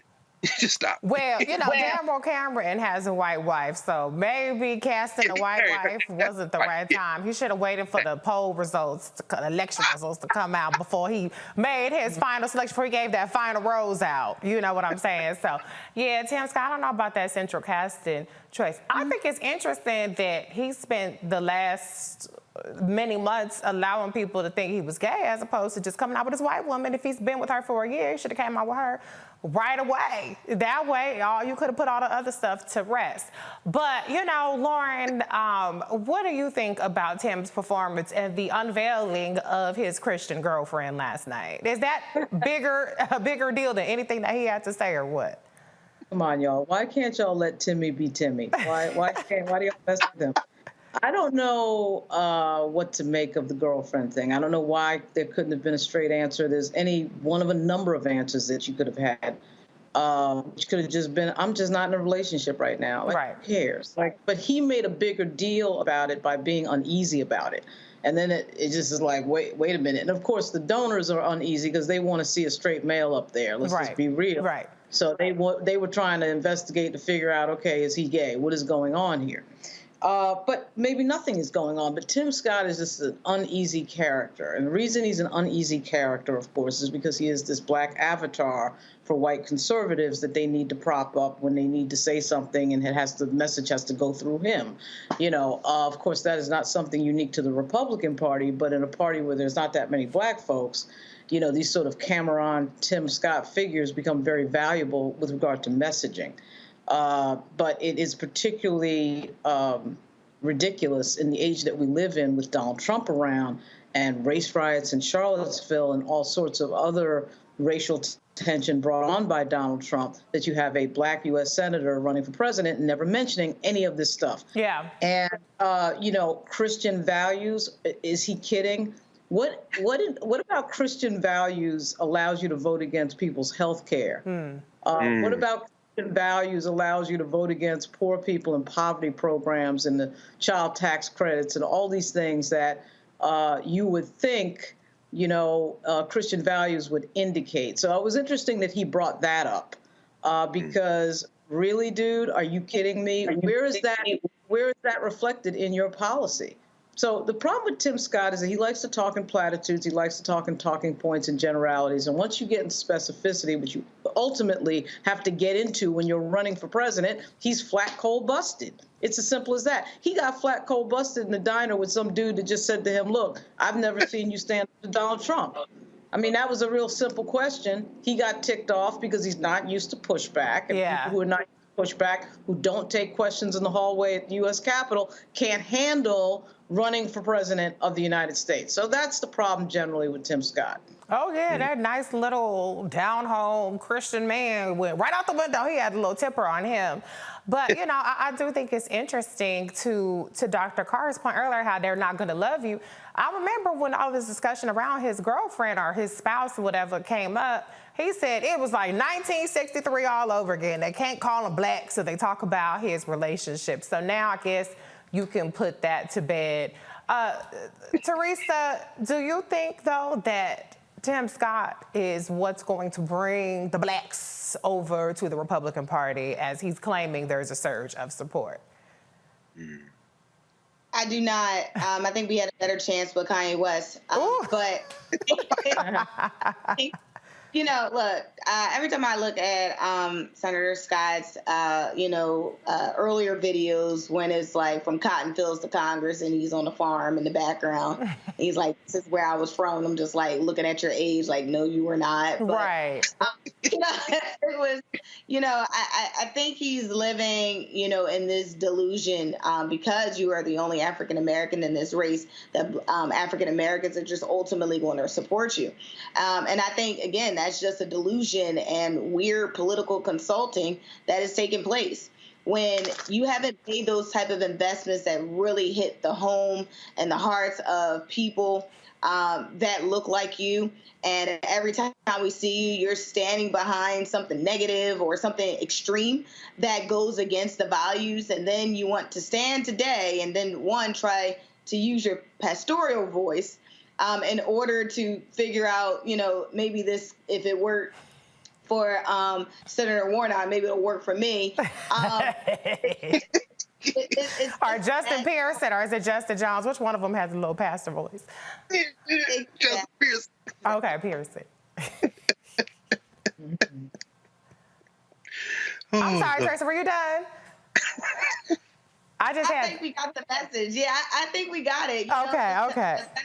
Senator Scott is just trying on a whole bunch of levels to just figure out the best way, because he doesn't know where his base is. DeSantis' base is, conservative white women who, want to ban books and history, and then we have Senator Haley, who is now all of a sudden for abortion rights, when her entire So there's a whole bunch going on that I think we just need to, again, with these folks who have been in public office and in the public sphere for quite some time, is that we take a look at their records. And so it's almost like we got to do a record check for those, want to run for, this seat that, really determines, where dollars are spent, our livelihood, our protections, our freedoms, and really see who's really putting on the performance or who's really going to do the job for the American people. Yeah. Well, you brought up abortion rights. Speaking of which, New Jersey ex-governor Chris Christie had this to say about his party's stance on being pro-life. Here's the bigger issue, Kirsten.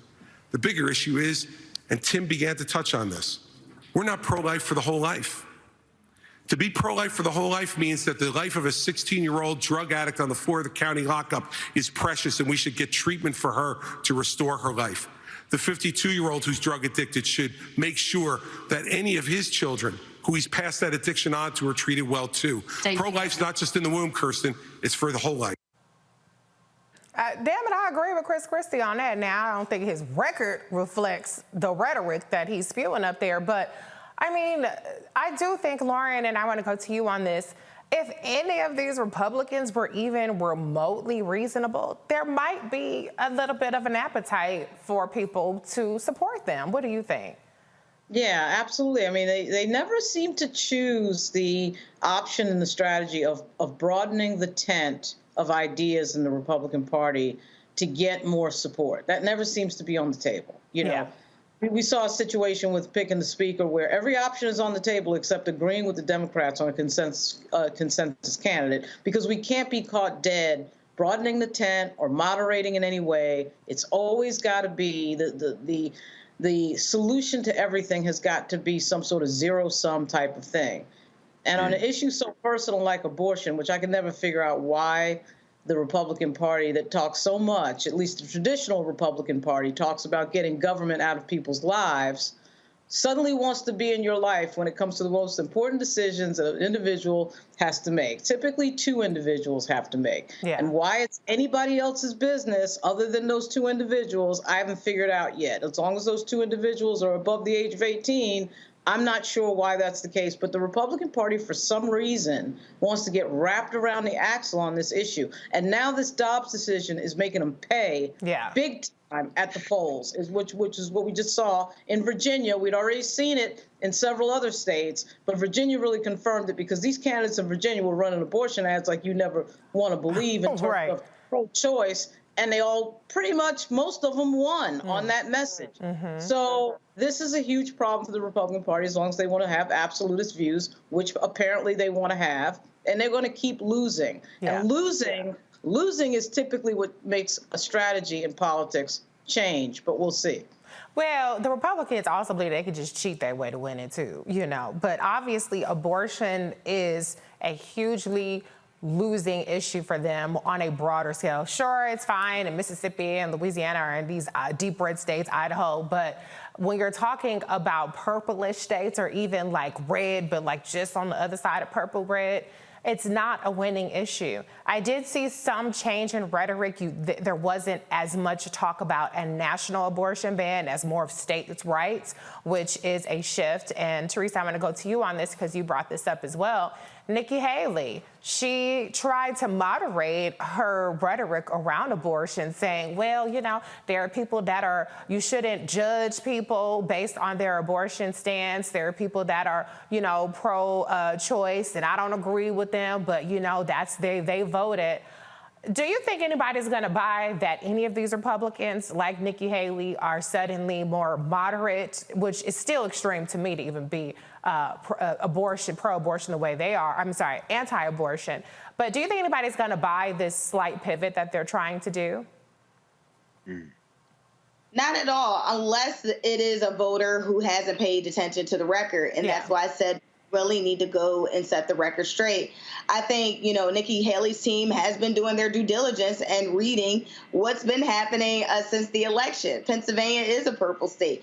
And now, you know, because Republicans have been running on the message of abortion rights and, you know, like literally, like it was just insane. But now, you know, Pennsylvania Democratic Party in its first time in history had Superior, Supreme, Commonwealth, all Democrats, and a clean slate across the finish line.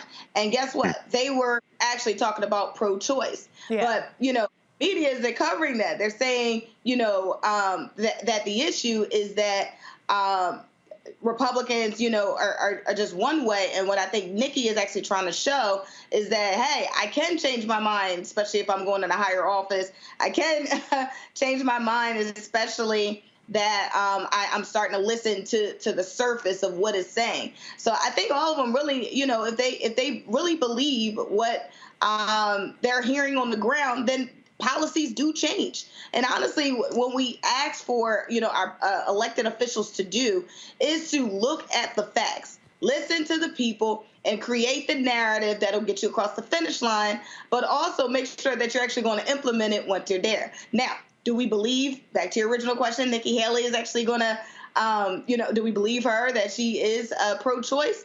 Likely no, but I think it's a great talking point that if others want to get in line, they can also do the same thing. Right. I mean, if she's auditioning for VP, or maybe if she delusionally thinks that she can take on Donald Trump, or maybe he'll be in jail and drop out, I don't know, then obviously sounding less extreme on abortion is a politically intelligent thing to do. But we all know that she's going to appoint the same anti-choice judges that any of these other candidates will. So rhetoric, be damned, we know what you're actually going to do. Before I go to you, Dr. Carr, I did want to address Vivek Ramaswamy. I enjoy Nikki Haley knocking his head around, but what I did not appreciate was the way that he came after Kristen Welker last night. That felt, I mean, I know that Donald Trump talked about, you know, Megyn Kelly, and he was disrespectful to her. I don't remember if he said the blood coming out of her eyes or whatever. I feel like that was in an interview after the fact. I don't even think he had that energy on stage. But for him to open up, coming out swinging on the black woman, you have two black moderators, and he attacks the black woman, demanding that she answer a question that was more of an accusation and just foaming at the mouth, being an asshole. That is disgusting. I feel like he only did that because she is a black woman, and he already knows that there isn't going to be a galvanization against him the same way that Donald Trump, yes, he ended up winning, but people were dragging Donald Trump for a little bit over his disrespect of Megyn Kelly. And did it even trend how disrespectful he was? It's being treated as though, yeah, he's taking it to the dance. And that's just disgusting, anti-black, disrespectful behavior. You are a punk-ass bitch, Vivek, for punching down on Kristen Welker, knowing that she's going to be a professional and not check the hell out of you like she would have. And let's the whole, I ain't surprised that you ain't say nothing, but God damn it, if a black woman is being attacked right next to you just doing her job, you should have spoke up too. Dr. Carr, what do you think about that whole exchange and the lack of outrage, unless I missed it, that we're seeing around him blatantly disrespecting a moderator? No, of course, you're absolutely right, Reese. You're absolutely right. I mean, there's even less discussion of this, meaning no discussion of this, than there was about the fact that young Dan Cameron lost in Kentucky because we refused to let Breonna Taylor down. No discussion.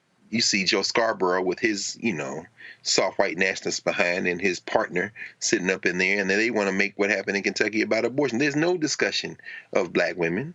There's no discussion of black men, but in this particular case, there's no discussion of black women. Now, Kristen Walker, it's interesting. I lived in Philly for almost 20 years. I consider myself an adopted Philadelphian. And Kristen Walker, of course, came to the national media stage after years of being on local television in Philly. She's a known quantity in Philadelphia. She's very professional. She continued to carry it the way that black women have to carry it so many times in public. And Vivek Ramaswamy is, as Nikki Haley said last night, scum. Scum. It's hard to look him in the face because you're too bad looking at his brutal fronts and whatever white paste and that he has in his mouth. But he's desperate too. Yeah. He's talking crazy, but to borrow from the book of Reese, and I'll do this with a little bit of glee, somebody should slap the shit out of him on stage. Because I'm just saying, dude, but here's the problem. Here's the problem with that.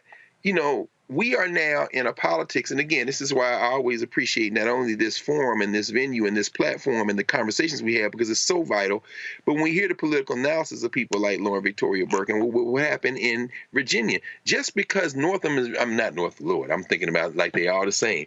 Just because the current governor is walking around with his little vest and being a little soft, they're all thinking that. Yeah, oh yeah. They're all thinking that, and it bristles to have black women in positions of power, like what's about to happen in the Virginia legislature. It just bristles. And Ramaswamy finally is saying the quiet part out loud. You can do that, but he wasn't punching. In my estimation, he wasn't punching down at Kristen Walker. He was punching up because he's a runt, a punk, a little ant-ass punk, and he was punching up at her, and she didn't even respond, which is what you have to do with punks like that. Know if I feel like she could have been like, boy, bye. And our black people, I know if we get held to a higher standard of professionalism and people applauded her, she didn't let them have a moment. I'm sorry, we're going to have a moment together, okay? Because if you sit up there and try to punk me and hold me in front of all these people, think you're going to yell at me and scold me, and he's sitting up there lying the whole time. You're gonna have to give me a pass a little bit. You're gonna have to make some viral clips a little bit. But I understand she can't do that. Everybody is not a Reese Colbert. Everybody can't get up here and cuss people out on TV. But Laura, I'm gonna give you the last word on this. Would you have? What could she have? Could she have done anything? Because I feel like she could have done a little stuff. I'm not blaming her. But I feel like, do we have leeway in 2023 for somebody coming at you crazy to clap back just a little bit? Well, I'll tell you this. I'm from the Bronx, so I typically go the Reese route on stuff like this. I think that, but my mother's from Virginia, so it's genteel and it's nice and it's polite. So I get that style as well. I think that Ramaswamy is such a clown. There comes a time when you just have to, particularly in the world that we live in with the technology that we have, of constant people reactive, constant people saying stuff on social media, Facebook, whatever it is. And of course, if you do any sort of commentary, you're always putting yourself out there, whether it's YouTube or this show or anything else. You have to make a judgment. Do I want to waste time in my life on this person? Do I want to waste energy on this person? Or do I want to say what Kristen Welker did, which is, I don't really give a damn. She smiled, and then the moment went on. That's not what I would have done because he's a punk-ass bitch. That's period. Come on now. He's a dumbass. He thinks he's smarter than everybody else. He thinks he's cute. He needs to get socked in the mouth. He's that type of bully that needs to get socked in the mouth. There's no other way to really deal with that. That's what I would have done, but I can understand her strategy of doing what she did. But he is clearly he shouldn't be on stage. He's a joke. Yeah. He's selling a book. He's not running a presidential campaign. Everybody knows that. He's trying to elevate his profile. This is all a game. The other thing he did, too, if you notice, is he attacked the media. You can never lose attacking the media. Yeah. There's certain groups in this country that you can never lose when you attack. The media is one of them. So he's playing that game. He's playing to the crowd. He thinks he's cute. But I get it, Kirsten. She didn't want to deal with the nonsense. Not my style, but I get it. I respect what she did, Well, I'm never going down a black woman for being a professional, yeah, because it's very hard to come back. After you've had a recent moment, it's hard to come back from that. But so I respect what she did in that moment. But Lester, you could have said something like, hold up, don't address the moderator. So, you know what I'm saying? Just a little something, but that's not the energy that's up there, so that's okay. But, you know, at the end of the day, Vivek, to your point, Lauren, he's auditioning for Trump, vice president, but Trump is not going to pick somebody that wants to be vice president this bad. So I don't think that any of these people on this stage are the vice presidential pick for Donald Trump. He's going to pick somebody, maybe Don Jr. or somebody like that, that'll be loyal to him when he is in jail. Okay, that's my prediction. I'm sticking to it. We will be right back with more Roland Martin Unfiltered here on the Black Star Network. I'm Dee Barnes, and next on The Frequency, we have griot, performance artist and author, writer, singer, and composer, Queen Mother Nana Camille Yarborough. Please join us for an incredible conversation of knowledge, wisdom, and power of the elders. I'm a perception changer. You're a rearranger. You're a mind evolver and a problem solver. You're a beast eater, a soul excreter, a void filler, and a bile spiller. You are a thought warmer, a plan former, a power orchestrator, and a tongue translator. Right here on The Frequency on the Black Star Network. When you talk about blackness and what happens in black culture, we're about covering these things that matter to us, speaking to our issues and concerns. This is a genuine people-powered movement. There's a lot of stuff that we're not getting. You get it, and you spread the word. We wish to plead our own cause. Too long have others spoken for us. We cannot tell our own story if we can't pay for it. This is about covering us. Invest in black-owned media. Your dollars matter. We don't have to keep asking them to cover our stuff. So please support us in what we do, folks. We want to hit 2,000 people, $50 this month, raise $100,000. We're behind $100,000, so we want to hit that. Y'all money makes this possible. Check some money orders. Go to P.O. Box 57196, Washington, D.C. 20037-0196. The Cash App is $RM Unfiltered. PayPal is R Martin Unfiltered. Venmo is RM Unfiltered. Zelle is Roland at RolandSMartin.com. I'm Marissa Mitchell, a news anchor at Fox 5 DC. Hey, what's up? It's Tammy Roman, and you are watching Roland Martin Unfiltered.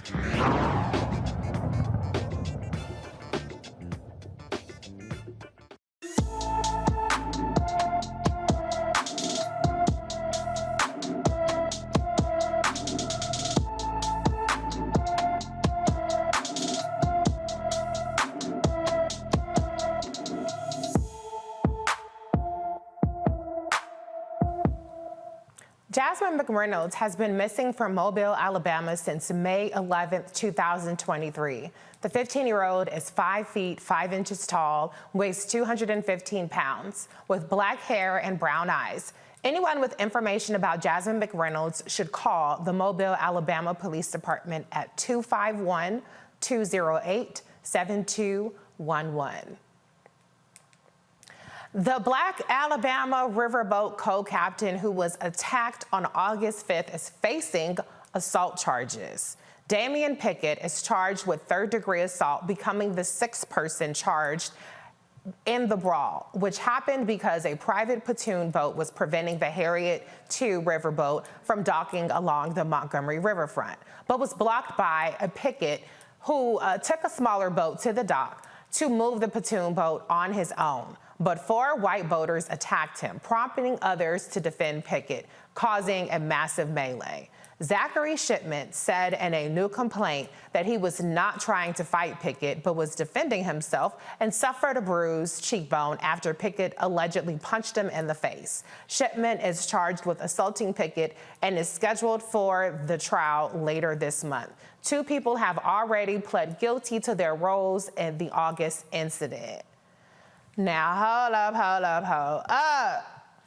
Who are you gonna believe, me or your lying eyes? Because I know I saw them white men hit Damian first.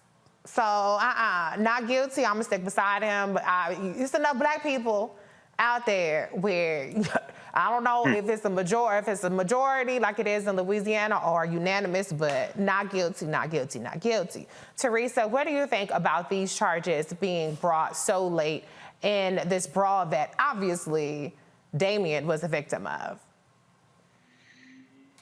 One, I'm again disgusted after seeing that video. Again, it's bringing back the same trauma that I had when I first watched it, of angst, heartfelt sadness, and just disgust, and wishing I was there in that moment to help him. Damien is a victim.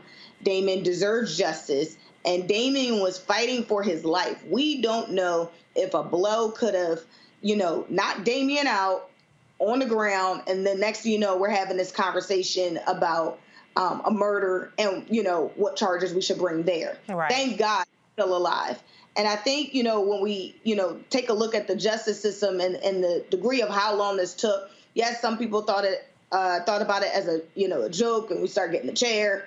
But the real sensible part is that there is a video, right? There is evidence that, he is the victim. And again, I can't thank technology enough, because technology showed that he was explaining what he needed to do on this job while this white man came and literally just didn't want to talk and wanted to fight.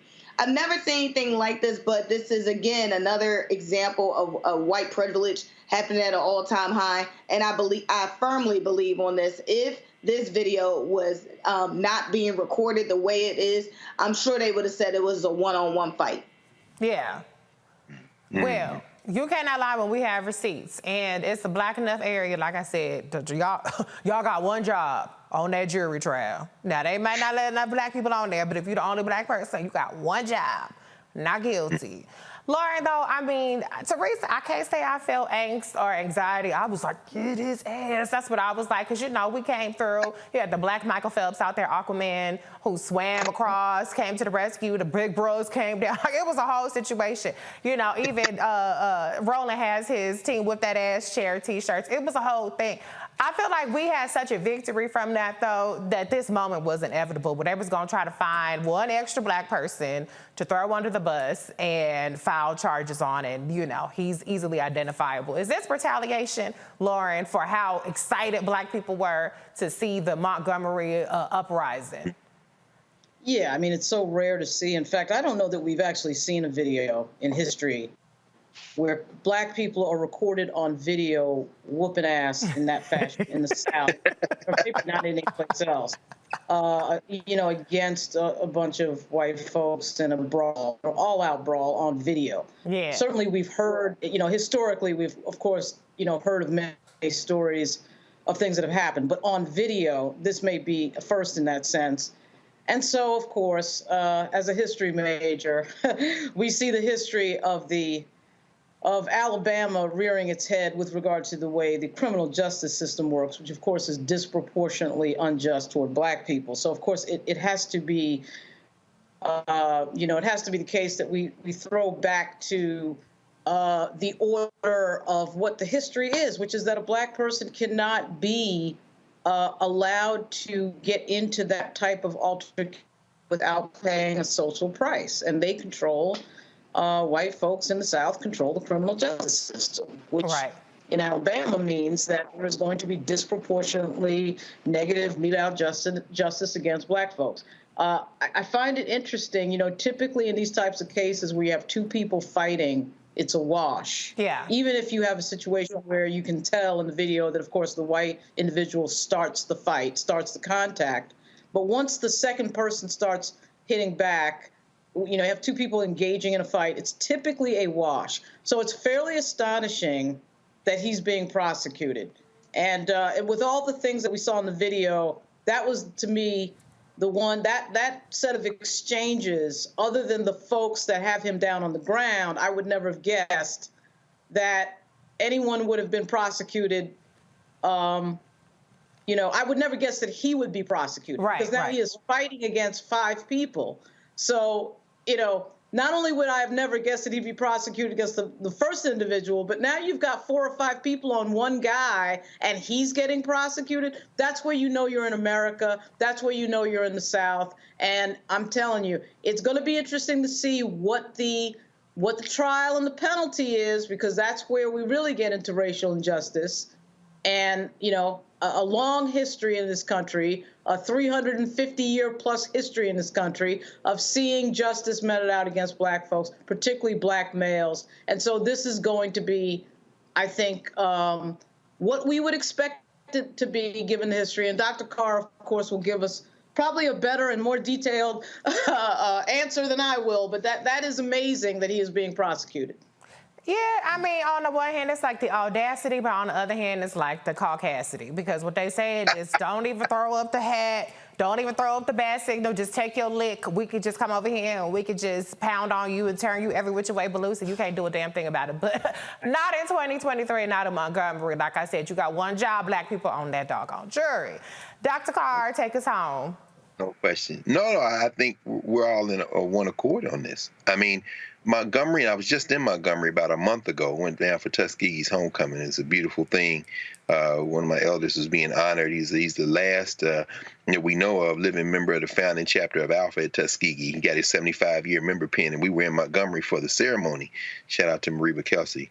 And but, you know, I said, we got to go down here to the dock where the chair, I ain't getting this close and not at least looking at the water where the chair went down, right? Because we were staying right across from the thing. Right. But, and my mom's from down that way. And, and anybody who has lived black in America, as all the 4 of us have, know that we live under this constant pressure and this constant threat. So there was a catharsis.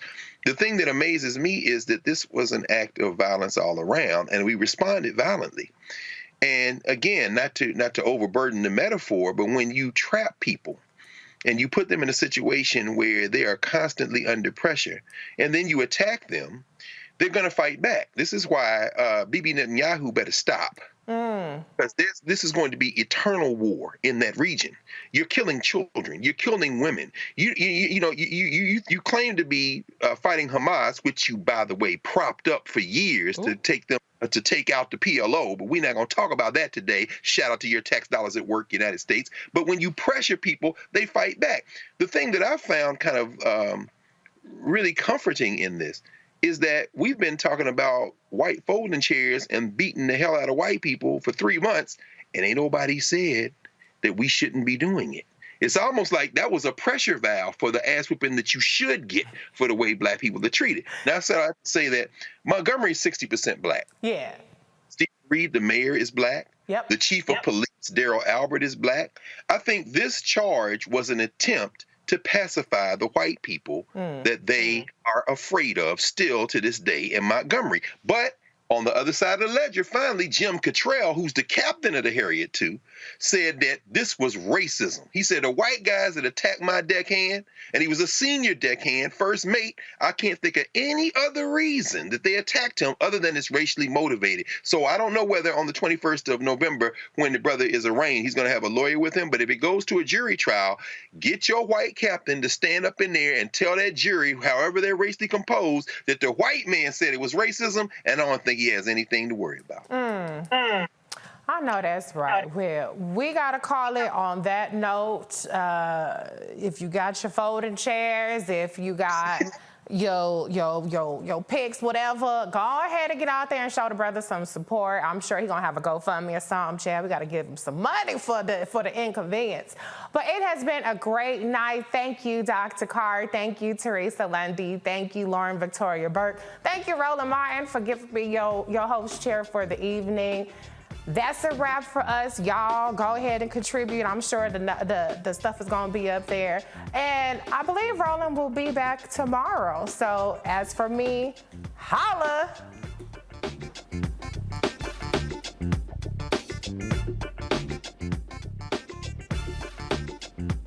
Folks, Black Star Network is here.